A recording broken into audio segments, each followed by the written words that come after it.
And so the next question that I really wanted to ask, when you're training your advisors, what topics are you covering?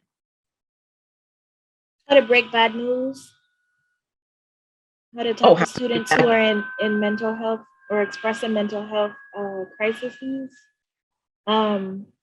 And then it seems like, well, we talk about, I think now, submarine parents. Is that, I think submarine parents is where we are. Did I make that up? There's a lawnmower. But submarine parents seem to be more of the issue, where students are now saying, I do have a couple who are like, they came as a STEM major, they changed from STEM, and then when they went home from Hurricane Ida and told the parent that I don't want to do STEM anymore, the parent told them they would cut their financial support of them unless they changed their back. So navigating those conversations where the student and the parent who financially supports them see the world differently, and how to walk and have those conversations in a respectful manner while supporting the student. Okay. Anyone else want to add? As well as general university policies, right? Add, drop, major changes. That's a big part of it. I know we straight up. We tend to minimize that piece, but if you're training someone, they really, because all institutions have different procedures that they follow. Just even when you think about registration, we all do it differently. And so we can't minimize the basic logistics of how we operate. Otherwise, students can easily fall through the crack. If the advisor does not know, I think it was you, Kimberly, who mentioned that you had your advisors to meet with the registrar, the admissions office. That I can't even emphasize that enough. That has to be a big part of the training, that they understand all of the processes.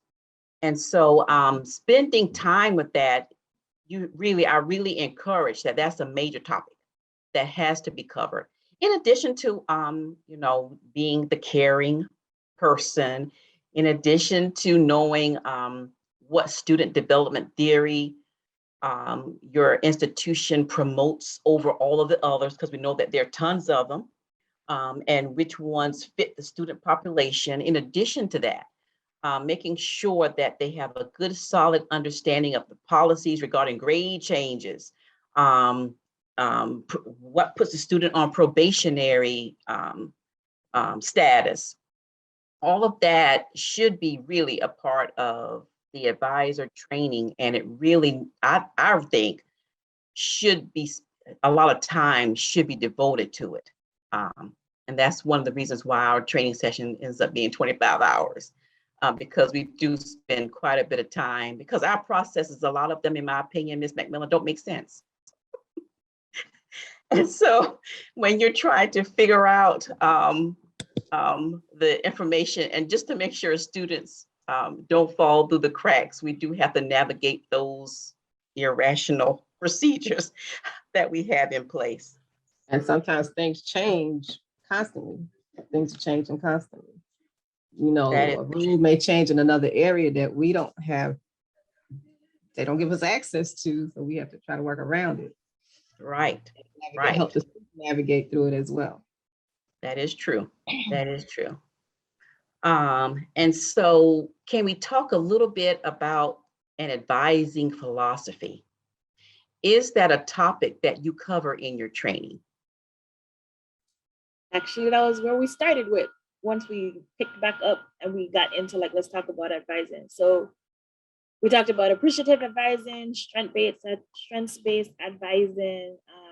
They said their backgrounds isn't in higher ed, so they felt like they said they got a higher ed theoretical class. We talked about the W curve. We talked about Schlossberg. Talked about Chickering, especially the W curve, because our students came to campus, started to get settled, and then had to leave because of the hurricane. So I was talking about resetting the W curve, and now we have to start back again at the top. So we did do that. That was the first thing that we did once we finished with the introductions to the other offices. Got you. I got you. And so, yes, the advising, the institutional advising mission should be clearly stated, as well as the institution's advising vision statement should be clearly written. But as a part of the training that I do with our advisors, we each have our own individual philosophy that we develop as we commit to our students through advising. And we each develop that based on our mission, based on our vision, and they don't have to be the same.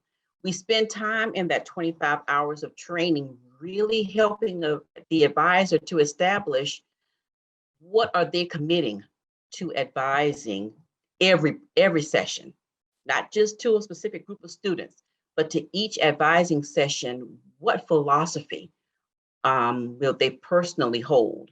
And that is probably one of the topics I require you all to do 3 drafts of that, don't I, Nadine? I think y'all do 3 drafts of advising philosophy that we really work through before we call it a final draft. And so that is one topic that I encourage if you don't do it already.